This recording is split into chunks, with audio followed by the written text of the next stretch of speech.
Cara, sério, eu não consigo mencionar pra vocês o quanto tá quente aqui hoje. Mas vamos lá. Bom dia, boa tarde, boa noite. Espero que não esteja tão quente aí quanto tá aqui. Hoje nós vamos falar um pouco sobre esse caso da Magazine Luiza. Só que de um jeito um pouco diferente, eu quero abordar os aspectos contábeis. Que vai ser um vídeo bem longo e que eu vou falar ponto a ponto de como ocorreu o erro, o que aconteceu, basicamente qual foi o erro contábil que aconteceu e explicar um pouco de como é que foi esse procedimento todo, como foi o ajuste, como que chega nesse erro, qual é o erro de interpretação, tudo isso aí a gente vai ver agora. Então vamos lá. Primeiro, eu quero mostrar para vocês aqui o seguinte. Eu me preparei, né? Fiz um roteirozinho agora aqui, ó, com tudo que para falar sobre esse assunto. Mas se por acaso você tá perdidaço aí no pagode, não, não entrou na internet no último dia, a gente recebeu essa notícia da Magazine Luiza que fala basicamente o quê? Que a empresa teve uma redução de 830 milhões na contabilidade, no patrimônio líquido dela. Um erro contábil que originou toda essa distorção aqui no balanço. Aí isso aqui veio da onde? Veio dela mesma. A própria empresa divulgou um relatório do terceiro trimestre e nesse relatório ela faz essa divulgação desse erro. A gente vai conversar um pouco sobre o erro. O erro foi o seguinte: o conselho ele achou, na verdade, a consultoria desse povo aqui, ó, achou algumas improcedências nos lançamentos contábeis que a empresa realizava. Essa improcedência que eu vou detalhar com vocês, não vou ler agora esse negócio aqui porque está no meu relatório, eu vou ler depois. Ele fez com que 830 milhões do patrimônio líquido da empresa caísse por causa do ajuste. Não isso tudo porque eles conseguiram recuperar uma parcela em questão de impostos, de PIS e COFINS. Mas aí vamos detalhar um pouquinho essa brincadeira. O que rolou então? Eu não falei, né? Mas eu vou olhar um pouco pra cá, porque é onde está meu notebook, né? Eu tenho que ler. Então é o seguinte. O que tem aqui? O objetivo, então, aqui desse vídeo é mostrar como que ocorreu essa divergência contábil que a gente vai ler sobre, que é basicamente contrato de receita e comodato e tudo isso. E a gente tem 5 etapas que deveriam ser feitas para ser contabilizado. Então, essas 5 etapas são: 1. Fechar o contrato. 2. Você executa o contrato que você fechou. O 3 é verificar se tudo que está no contrato foi cumprido. Solicitar o reembolso depois é a 4. Era um lançamento de ajuste. O que a Magazine Luiza fazia? Ela fazia isso. Fazia isso aqui. Na hora que chegava aqui, ó, ela pulava. Ia direto aqui, ó. Então, eu vou mostrar para vocês aqui, na prática. Vamos ler, então, um pouco da nota deles, que eu achei muito boa. O cara teve um poder de síntese, assim, violento. Eu não sei se eu já falei, mas a gente vai demorar um pouco aqui. Não sei se eu falei, mas a gente vai demorar um pouco nesse vídeo. Vai demorar uns 30 minutos, 40, talvez até mais. Então pega um café, alguma coisa para comer, enfim, não fica com pressa não. Joga na TV do seu quarto aí e é isso aí, né? Vem comigo aqui, ó. Então, qual que é aqui, ó? O principal aspecto identificado refere-se à utilização de determinadas notas de débito. Então, já é a primeira coisa aí que a gente tem que ficar de olho. Que são documentos emitidos pela companhia e assinados pelos fornecedores para o reconhecimento contábil das receitas de bonificação. Essa palavra reconhecimento aqui é muito importante, bato muito na tecla dessa palavra, por causa da importância dela, sem observar com precisão o cumprimento das obrigações de desempenho, que é aquela terceira etapa que eu falei, em momento específico no tempo. Isso aqui é muito importante também, conforme dispõe o CPC 47. Então, o que rola? O que seria, então, essa tal dessa nota de débito? O que é isso? Nota de débito é uma... Nota de débito é o seguinte. Suponho que eu sou a Magazine Luiza. Eu vou lá e entro em contato e falo assim: ô fulano, você vende livros. Fulano, vendedor de livros. Eu quero vender livros na minha empresa. Mas eu não quero comprar o livro de você, porque eu não sei se você vai, que eu vou conseguir vender isso. Vamos fazer o seguinte: me dá 50 livros, eu vou botar aqui na minha estante, e se vender, eu te pago. Mas se não vender, fica aqui. Ou seja, o que a gente acabou de fazer. Existe de fazer isso, mas enfim. A nota de débito é o quê? Pode ocorrer de durante essa minha execução da venda para um terceiro, para um cliente final, eu tenha despesas extras. Algumas despesas para fazer essa venda acontecer.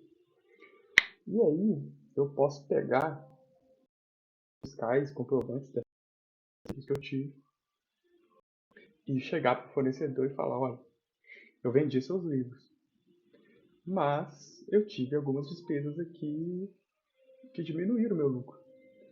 Vamos fazer o seguinte, me dá elas aqui, deixa eu te pagar só a diferença, ou então me devolvem em dinheiro para fazer isso. Isso eu faço o quê? As notas de débito, que são essas notas.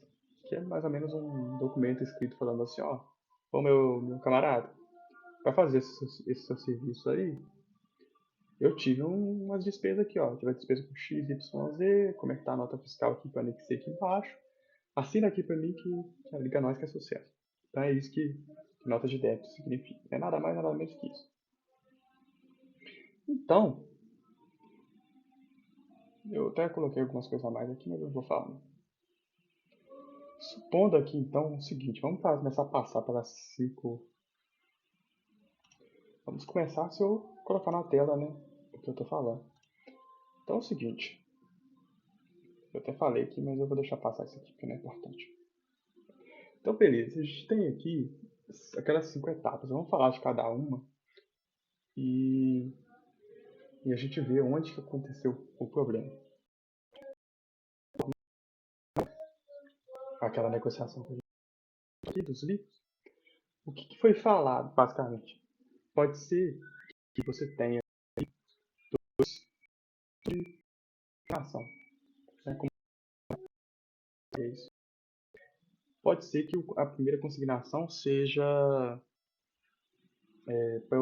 cada venda que eu faça, eu te faço a despesa, você me reembolsa. E pode ser uma segunda, que é que eu tenho que vender tudo. Quando eu vender tudo, eu chego com você e falo: ó, tive ao longo desse tempo todo essas despesas aqui, me reembolsa. Existem esses dois jeitos de fazer. O lançamento do balanço, por você estar recebendo uma mercadoria que não tem uma, digamos assim, você não o ativo não transfere inicialmente para você, então você não tem propriedade, então ele não consegue receber todos os quesitos para virar um ativo. Então o que vai rolar? Não vai ter como registrar isso no balanço. Então você coloca como conta de compensação, que não fica no balanço, fica fora, só para a gente saber, né, o quanto falta ainda para operar, quanto de estoque a gente tem que não está registrado, aquela coisa toda. Gerencialmente funciona e não entra no balanço. Então a gente tem isso. E aí no momento que a Magazine Luiza executava as vendas ou prestava serviço, depende do contrato, ela ia lá e registrava o seguinte: supondo a venda do livro. Então eu vendi um livro. Eu chegava lá e registrou débito, estoque, crédito fornecedor, né? Que é lançamento aí de entrada do estoque que estava fora lá no balanço. Depois, ela ia lá e registrava a venda, que é banco, caixa, ou clientes, a receber, e crédito da receita com a venda da mercadoria. E registrava o CMV da mercadoria. Passando uma moto aqui agora. Registrava o custo da mercadoria que ele vendeu. Então, o débito do CMV, saída do estoque, tinha acabado de entrar e já saiu. Então, beleza. E ela coloca aqui as despesas que ela vai ter que vem ser reembolsado, com as despesas com nota de débito. Eu inventei esse nome agora, poderia ser qualquer outro. É só quis colocar esse nome, ser meio genérico mesmo. E o crédito, banco e caixa, porque ela pagou essa despesa, que ela vai ser reembolsada depois.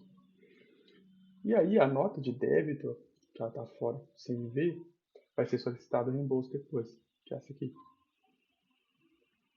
Então, o que a Magazine Luiza, nesse caso, deveria ter feito e não fez?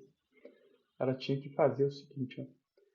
Nesse momento que ela estava aqui, ela foi pouco criteriosa na hora de avaliar se ela atendeu todos os critérios do contrato de obrigação de desempenho que foi feito.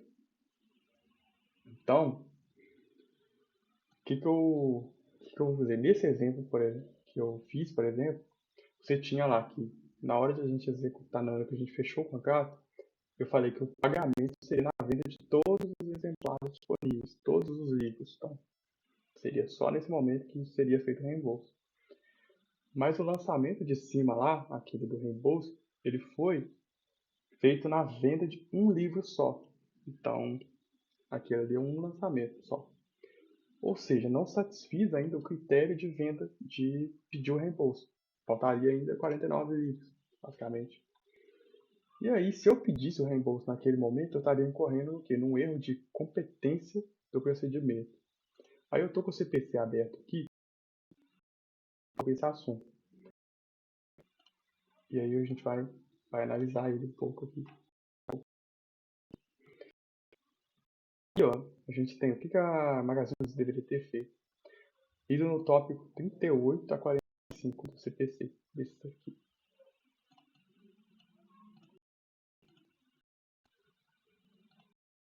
Olha só.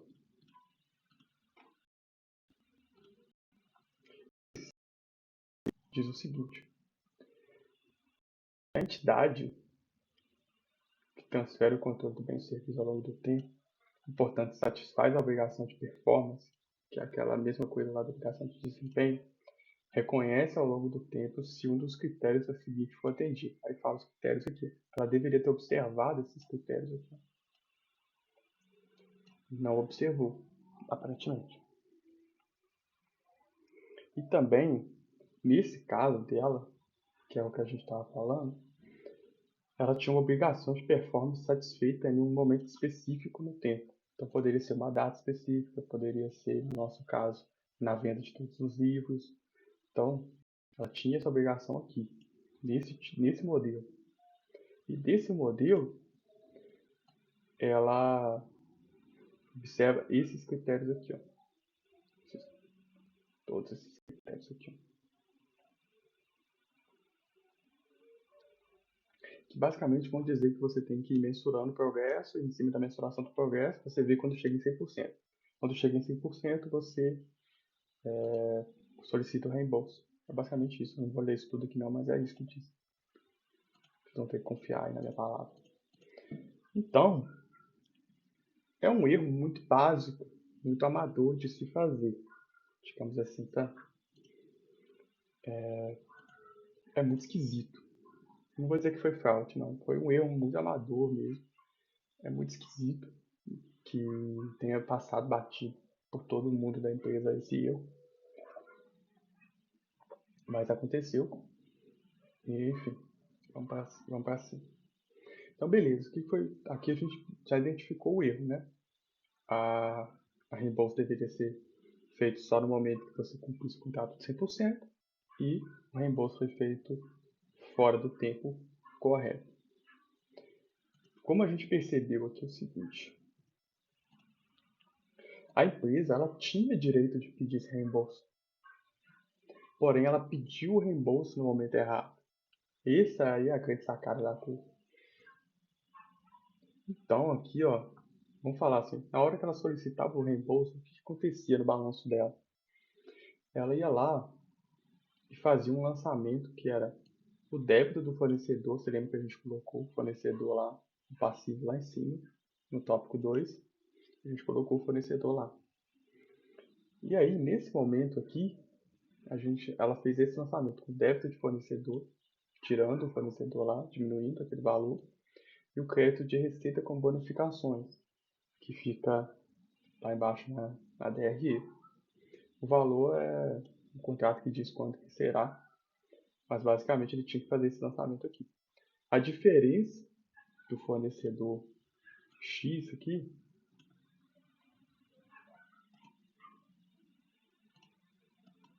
deixa eu fazer aqui para vocês. Então a gente tinha lá o que? Na primeira vez a gente teve um lançamento aqui de estoque fornecedores. Vamos supor que valor de 100 conto. 100 reais. 100 mil reais, né? Porque lá eles não trabalham com esse valor de 100 reais. E aí, nesse momento da solicitação do reembolso, é lançado fornecedores, supondo lá 10 reais, e receita com bonificações.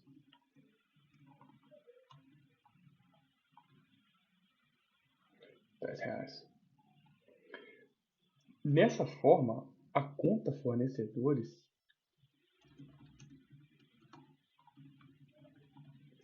fica com R$ 90 de saldo. Referente a esse bem ainda que vai sair dessa conta quando eu efetuar o pagamento desse fornecedor. Só que ficou R$ 10 errado já. Agora você imagina o que é você fazer esse lançamento errado todas as vezes, por muito tempo e por muitas operações. O quanto que esse R$ 90 aqui não vira rapidamente milhões de reais. Ok? É isso aqui que aconteceu. O erro aconteceu aqui, nesse momento, nesse lançamento aqui. E aí o que rola aqui? Você tem uma distorção na receita, porque essa receita aumenta a DRE, né? O lucro aumenta, e você distorce o passivo, né? Diminuindo a conta de fornecedores, você diminui o passivo bastante coisa.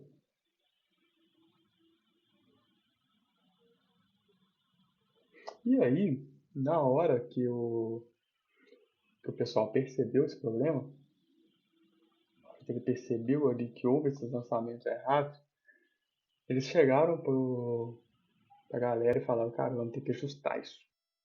Já tinha fechado, né? O exercício de 2022 já estava fechado. Cara, vamos ter que consertar. Eles já tinham fechado o primeiro trimestre, o segundo também. Então vai ter que fazer o lançamento de ajuste de exercícios anteriores, CPC 23. Tô com ele aberto aqui. Vou mostrar.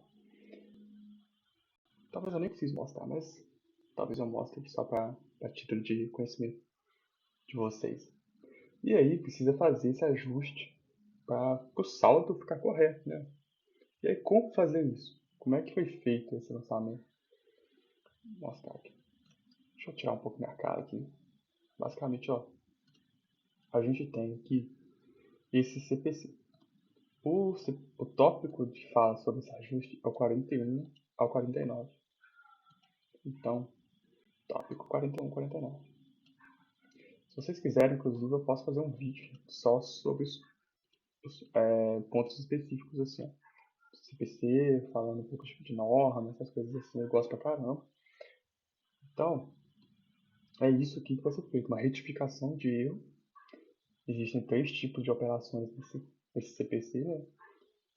Mudança de política contábil, retificação de erro e algum outro aí que eu esqueci agora. Deixa eu ver. Mudança de estimativa. Então, olha só.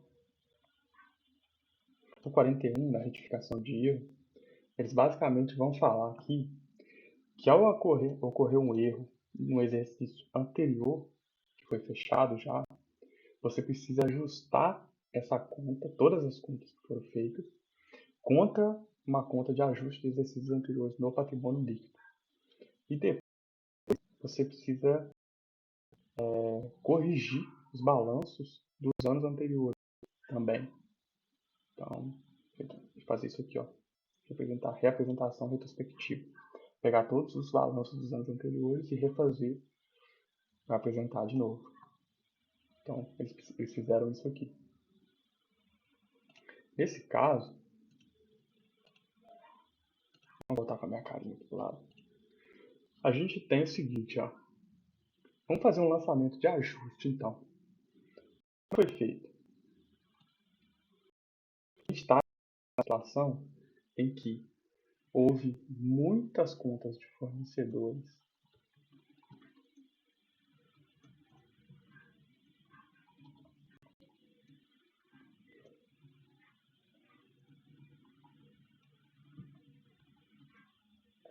a menos,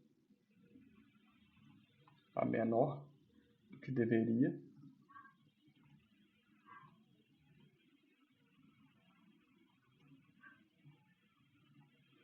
E a gente tem uma conta aqui de, no caso deles, prejuízos acumulados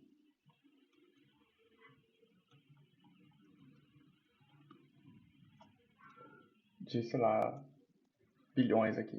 Vou botar 2.000 aqui só de exemplo, mas no caso deles é milhões. Nesse caso, a gente precisa consertar todas as contas de fornecedores. Então vai ter que ser feito um lançamento de crédito fornecedores, fornecedor X, para, sei lá, voltar com aqueles R$10 lá, que a gente achou lá em cima, e o débito dela, a conta partida é a conta de ajuste de exercícios anteriores, R$10. Isso para todas as contas. Todas as contas. Então, vou botar aqui, ó.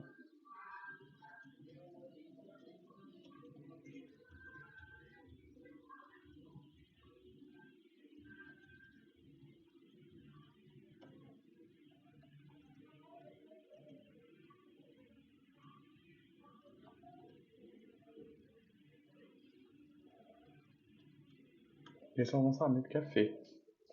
Então a gente tem um ajuste do exercício anterior aqui, ó. E depois você precisa zerar essa conta na conta de prejuízos acumulados.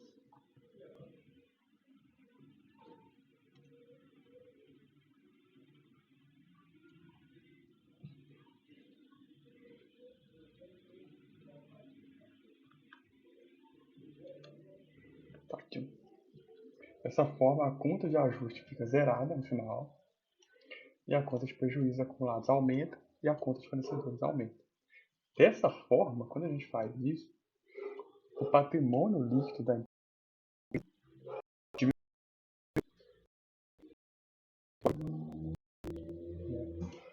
Então, isso aqui que foi feito, basicamente. Até eu já fiz, eu mostrei para o lançamento. Prejuízos acumulados, ajuste de exercícios anteriores. Eles mostraram aqui, ó, isso sendo feito, ó, a conta aqui, ó. Impacto no patrimônio líquido, 322. Então é isso.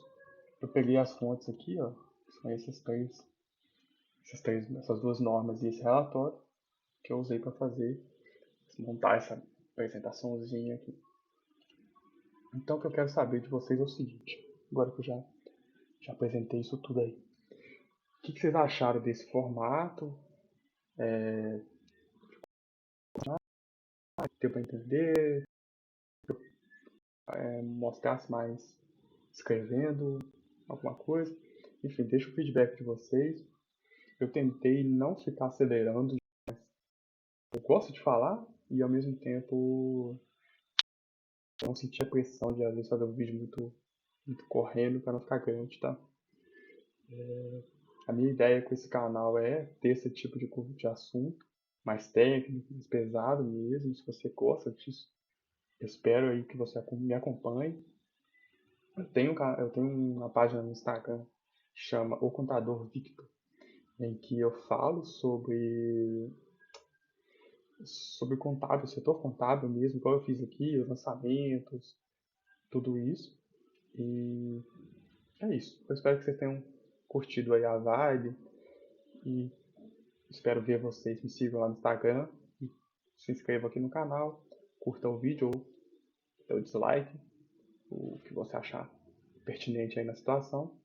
E deixa um comentário aí pra nós do que você visualizou dessa situação esquisitíssima. Foi fraude, não foi fraude, foi erro, foi ingenuidade, foi amadorismo? O que está acontecendo com as nossas auditorias independentes que não está pegando esse tipo de coisa? Foi um golpe para a Bolsa de Valores não cair, não aumentar, não cair, enfim. O que vocês me falam aí dessa grande enrascada que a Magazine Luiza se meteu aí? E que bom que alguém descobriu, né? Um estagiário foi lá e fez o trabalho certo e descobriu. Brincadeira, tô zoando. Novamente, meu nome é Victor, não sei se eu me apresentei no começo. E eu espero ver vocês lá na minha página no Instagram e aqui no canal do YouTube mais vezes para fazer esse tipo de conteúdo aí.